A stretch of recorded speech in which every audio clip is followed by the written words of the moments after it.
કેમ છો વિદ્યાર્થી મિત્રો? મજામાં? શું અગાઉનો વિડિયો તમને લોકોને પસંદ આવેલો? ફરી પાછું આપણું પ્રકરણ કે જે ભારતનો વારસો એની આપણે શરૂઆત કરી.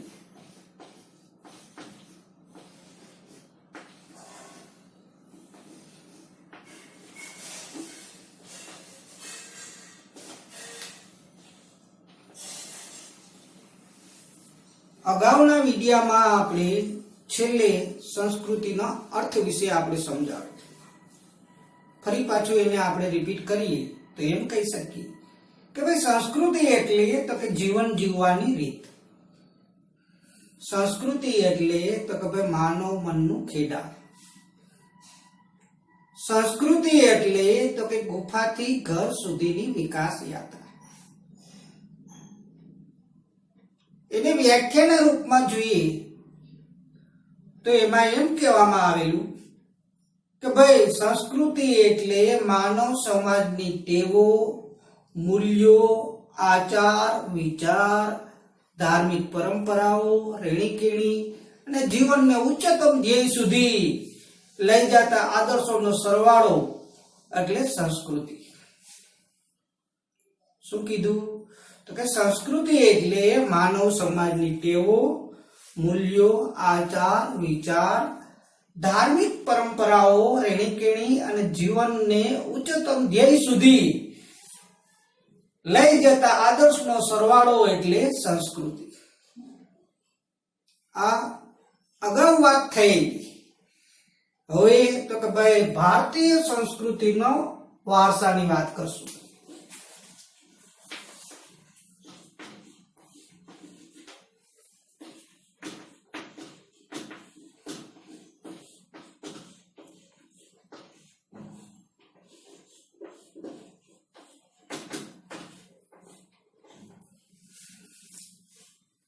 મિત્રો, આપણે ખ્યાલ છે કે ભારતનો સાંસ્કૃતિક વારસો અથવા સંસ્કૃતિનો વારસો સમૃદ્ધ છે.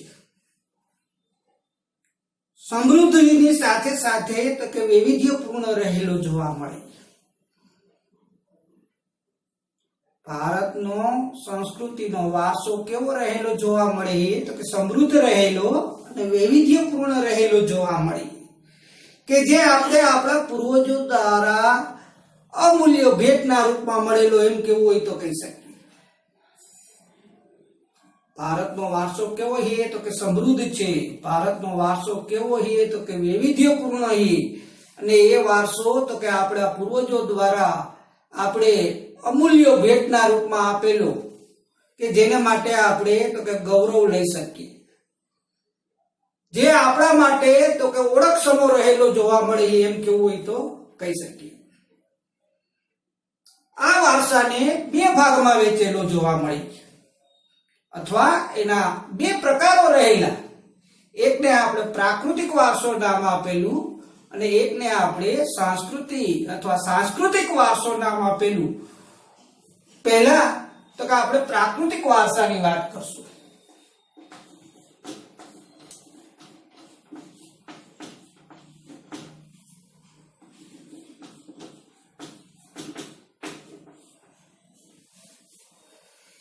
મિત્રો, પ્રાકૃતિક વારસો એટલે પ્રશ્ન એ થશે કે પ્રાકૃતિક વારસો કેવો, કેને? પ્રાકૃતિક વારસો કેને કેવો, એવો પ્રશ્ન થશે.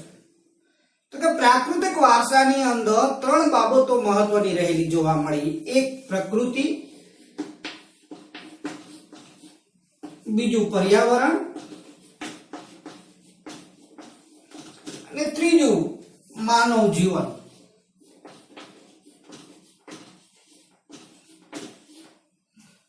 આ ત્રણેય બાબતો પ્રાકૃતિક વારસા સાથે જોઈન્ટ થયેલી જોવા મળી. પ્રકૃતિ એટલે કોણ? તો કે ભગવાન. પર્યાવરણ એટલે શું? તો કે ભગવાન દ્વારા રચેલી વસ્તુઓ. અને માનવ એટલે કોણ? તો કે આપણે. અને બીજું નામ શું આપીએ? તો કે કુદરતી વારસો તરીકે ઓળખાવી શકીએ. અને પ્રાકૃતિક વારસાને બીજું નામ શું આપીએ? તો કે ભાઈ કુદરતી વારસો રહેલું જોવા મળે.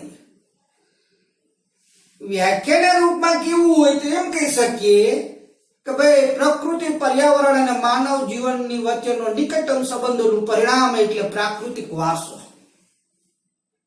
શું કીધું મેં? તો કે ભાઈ એને વ્યાખ્યાના રૂપમાં એ રીતે રજૂ કરેલું કે પ્રકૃતિ, પર્યાવરણ અને માનવ જીવનની વચ્ચેના નિકટતમ સંબંધોનું પરિણામ એટલે પ્રાકૃતિક વારસો. પ્રાકૃતિક વારસો તો કે ભાઈ કુદરતની ભેટ છે અને કુદરતી રીતે આપણે મળી આવેલું કે જેને આપણે જે કે કુદરતી વારસો તરીકે પણ આપણે રજૂ કરી શકીએ. એ કેવો રહેલો? તો કે ભાઈ વિશિષ્ટ અને વૈવિધ્યપૂર્ણ રહેલો જોવા મળે. પ્રાકૃતિક વારસો ભારતનો કેવો છે? તો કે વિશિષ્ટ અને વૈવિધ્યપૂર્ણ રહેલો જોવા મળી કે જેની અંદર ઊંચા પર્વતો, નદીઓ, ઝરણાઓ, સાગરો, સમુદ્ર અથવા મેદાનો, ખીણો, રણો, આ ઉપરાંત વૃક્ષો કે વનસ્પતિ કે જીવજંતુ કે ઋતુઓ કે પશુ પક્ષીઓ, પ્રાણીઓ સાથે સાથે વૈવિધ્યપૂર્ણ ભૂમિ દ્રશ્યો કે ખનિજો, એ ઉપરાંત આપણે જોઈએ કે XYZ બધી જ બાબતોને તમે એની અંદર મૂકી શકો. સાથે સાથે તો કે ભાઈ આપણા ખોરાક માટે, આપણા પાણી માટે, આપણે જીવન જીવવા માટે જરૂરી આપણે જોઈએ તો અસ્તિત્વને ટકાવી રાખવા માટે હવા, આ બધી જ વસ્તુ તો કે ભાઈ પ્રાકૃતિક વારસાના ભાગરૂપે આપણે મળતી જોવા મળે. ટૂંકમાં આપણી જરૂરિયાત સંતોષવામાં એ મદદરૂપ થતું જોવા મળે. થોડી વાર પૂરતું વિચારો કે ભાઈ જમીન ના હોય કે હવા ના હોય કે પાણી ના હોય તો એનો અર્થ એ કે સજીવ સૃષ્ટિ જ ન હોય. એ પ્રાણીઓ હોય કે પક્ષીઓ હોય કે માનવ જીવન હોય, એના ઘડતર, એના વિકાસ અને એની પ્રગતિમાં તો કે ભાઈ આ પ્રાકૃતિક વારસો એ મહત્વનો અગત્યનો પુરવાર થયેલું જોવા મળે. પ્રકૃતિ સાથેનો વ્યવહાર પણ આપણો શ્રદ્ધાપૂર્વકનો રહેલો કે જેના ઉદાહરણો પ્રાચીન સમયની અંદર તો કે ભાઈ પંચતંત્રની વાર્તાના રૂપમાં કે બૌદ્ધ ધર્મની જાતક કથાના રૂપમાં રહેલો. એવી જ રીતે આપણા લોકગીત છે કે શાસ્ત્રીય સંગીત છે અથવા ઋતુઓ કે જેને પ્રકૃતિ સાથે સંબંધ રહેલો જોવા મળે. પ્રકૃતિને લગતા ગીતો, એને લગતા તહેવારો, એને લગતી કવિતાઓ, એને લગતા ચિત્રો, આ બધાને આપણે ઋતુચક્રના રૂપમાં નિરૂપણ અથવા રજૂ કરેલું અને એ તો કે ભાઈ ખાસ કરીને પ્રાકૃતિક વારસા સાથે જોડાયેલી બાબત રહેલી જોવા મળે. આપણા ગીતો આપણી માન્યતાઓ આપણા રિવાજો એને પણ પ્રકૃતિ સાથે જોડી દેવામાં આવેલા અને એને આધારે આપણો પ્રાકૃતિક વારસો એક વિશિષ્ટ અને વૈવિધ્યપૂર્ણ રજૂ થયેલો. હવે પ્રાકૃતિક વારસાના પ્રકારોની આપણે વાત કરીએ.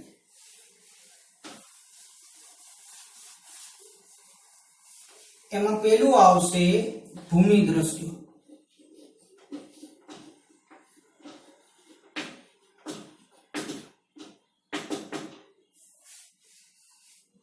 શું કે એ ભૂમિ દ્રશ્યો? તો કે ભાઈ ભૂમિ આકારો દ્વારા સરસ મજાના ભૂમિ દ્રશ્યનું સર્જન થતું જોવા મળે છે. મેં શું કીધું? તો કે ભાઈ ભૂમિ આકારો દ્વારા સરસ મજાના ભૂમિ દ્રશ્યોનું સર્જન થતું જોવા મળે. દાખલા તરીકે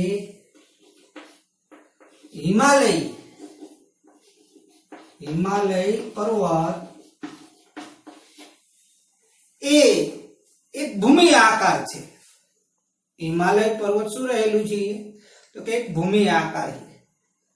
પણ હિમાલય અનેક રીતે અથવા અનેક પ્રકારની ઉપયોગી વનસ્પતિઓ, ખનિજો, અવનવા પશુ પક્ષીઓ, શિખરો અથવા બરફથી છવાયેલો હોય.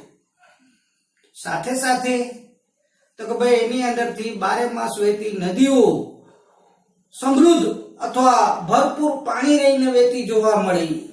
એ ઉપરાંત તો કે ભાઈ ત્યાં તરાઈના જંગલો રહેલા જોવા મળી.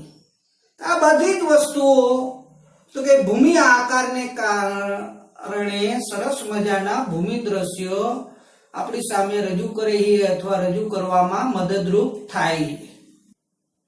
ભૂમિ દ્રશ્યો બાદ નદીની વાત કરીએ આપણે.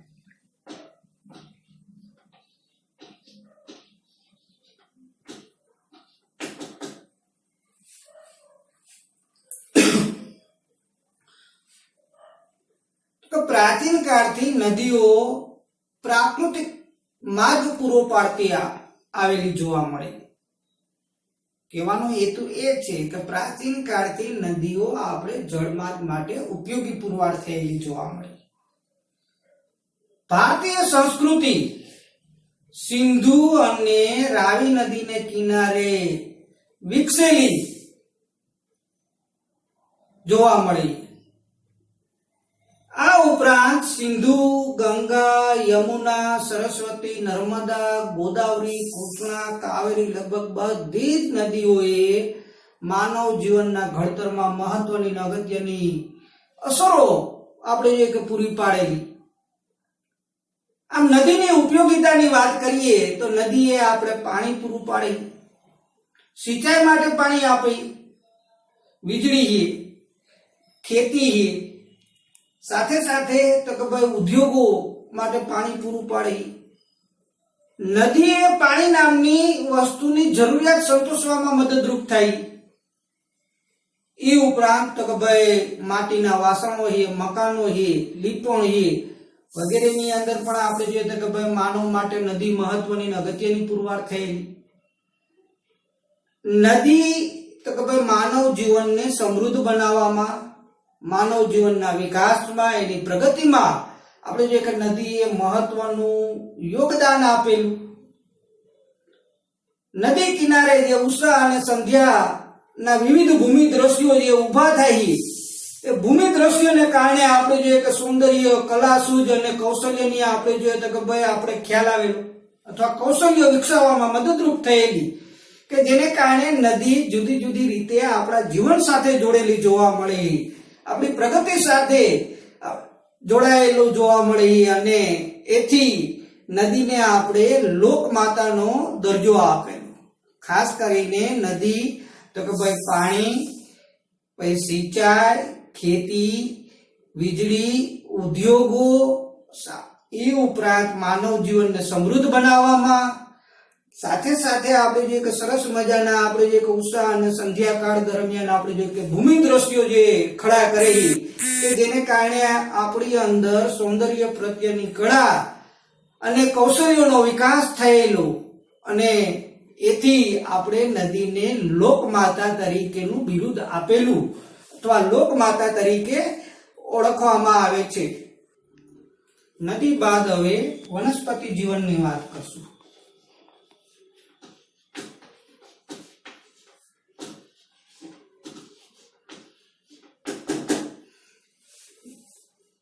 નદીએ પ્રાકૃતિક વારસાને સમૃદ્ધ બનાવવામાં જે યોગદાન આપેલું એવું જ સરસ મજાનું યોગદાન વનસ્પતિ જીવનનું રહેલું જોવા મળે. કારણ તો કે ભારતની પ્રજા પ્રાચીન સમયથી જ પર્યાવરણ પ્રેમી રહેલી જોવા મળે. કેવું હોય તો પેલાથી જ પર્યાવરણ પ્રેમી રહેલી જોવા મળે, કે જેનો સાક્ષી તો કે એ પ્રજાનો વૃક્ષ પ્રેમ ને પુષ્પ પ્રેમ અને છોડવાઓ પ્રત્યેનો જે આદર એ પર્યાવરણ પ્રેમી રહેલો એનો ખ્યાલ આપણી સામે મૂકે. તો વળી વનસ્પતિ માણસ, પ્રાણીઓ, પશુ પક્ષીઓના ખોરાક તરીકે ઉપયોગી પુરવાર થતી જોવા મળી. એમાં ખાસ કરીને કેટલીક અગત્યની મહત્વની વનસ્પતિ જેમ કે વડ છે, પીપળો છે, તુલસી છે, કે જેની પૂજા થતી જોવા મળી. એને ધૂપ દીપ એટલે કે એની આરતી કરવામાં આવતી જોવા મળી. એને લગતા આપણે જોઈએ તો કે ભાઈ વટ સાવત્રીનું આપણે જોઈએ કે તહેવાર ઉજવવામાં આવે. એ ઉપરાંત તો કે ભાઈ અનાજ, કઠોળ, તેલીબિયા, છોડ, ધન ધાન્યથી લહેરાતા ખેતરો, વન સમૃદ્ધિથી ભરેલા આપણે જે કે જંગલો, ઔષધિઓ માટે ઉપયોગી આપણે કે છોડવાઓ પ્રાચીન કાળથી જીવનને સમૃદ્ધ બનાવવામાં મદદરૂપ થાય.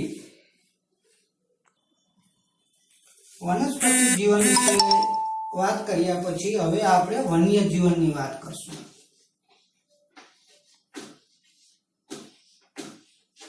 જેવી રીતે પ્રાકૃતિક વારસાને સમૃદ્ધ બનાવવામાં ભૂમિ દ્રશ્ય, નદીઓ, વનસ્પતિ જીવન મદદરૂપ થાય છે, એવી જ રીતે વન્ય જીવન પણ એટલું જ અસરકારક રહેલું એમ કેવું હોય તો કહી શકીએ કે પ્રાચીન સમયથી જ આપણે જોઈએ કે ભાઈ ભારતના લોકો વનસ્પતિ ની જેમ જ આપણે જોઈએ કે ભાઈ પ્રાણી પ્રેમી પણ રહેલા હતા. એના પ્રાણીઓ પ્રત્યેનો જે પ્રેમ છે એનો ખ્યાલ તો કે ભાઈ આપણે એને આપેલો મહત્વ ઉપરથી રજૂ થતો જોવા મળે. ખાસ કરીને આપણે ત્યાં વાઘ, સિંહ, હાથી, ગેંડો, રીંછ, શિયાળ, હરણ, રોજ કે અસંખ્ય પ્રાણીઓ જોવા મળે. તો એ પ્રાણીઓની મહત્વ અને વિશેષતા શું રહેલું એના વિશે આપણે સારી રીતે જાણીએ અને સમજીએ કે જેના માટે આપણે જોઈએ તો કે ભાઈ ખાસ કરીને આપણે અતિ ઉપયોગી અને મહત્વના આપણે જોઈએ કે પુરવાર થયેલા એમ કેવું હોય તો કહી શકીએ. ઉદાહરણ આપેલું છે કે ભાઈ વિશ્વની અંદર એશિયાની અંદર અથવા એશિયાઈ સિંહો માત્ર ને માત્ર ગુજરાતના જંગલોમાં જ જોવા મળે કે જે આપણી ઓળખ સમા રહેલા જોવા મળે અથવા આપણી સાથે જોડાયેલા જોવા મળે એમ કેવું હોય તો કહી શકીએ. તો બીજી બાજુ આપણી જે ધાર્મિક માન્યતાઓ છે કે જેની અંદર લોકોએ કેટલાય વન્ય જીવોને દેવ દેવીઓના વાહન તરીકે આપણી સામે મૂકેલા. ખાસ કરીને વાઘ, મોર, મગર, ગરુડ કે જેને દેવોના વાહનના રૂપમાં આપણી સામે મૂકેલું જોવા મળે. ત્યાંથી આગળ જઈએ તો આપણી જે રાષ્ટ્રીય મુદ્રા છે એ રાષ્ટ્રીય મુદ્રાની અંદર આપણે જોઈએ કે ભાઈ 4 સિંહ ની આકૃતિનો એની અંદર આપણે જોઈએ કે ભાઈ સિંહને આપણી સામે મૂકેલું. તો વળી ઘોડો તથા બળદની આકૃતિ મૂકી અને એનું મૂલ્ય આપવાના પ્રયત્ન કરેલા. એના આડેધડ જે શિકાર થાય એ શિકારને અટકાવવા માટે તો કે ભાઈ એને લગતા કાયદાઓ અને એના રહેઠાણને અંગે આપણે જોઈએ કે અભયારણ્યોની સરકાર દ્વારા રચના કરવામાં આવેલી. અહીં તો કે ભાઈ આપણે પ્રાકૃતિક વારસા નામનો મુદ્દો પૂર્ણ કરેલો. હવે પછી આપણે આવતા વિડીયોની અંદર ભારતના સાંસ્કૃતિક વારસાઓ વિશે જ વાત કરશું.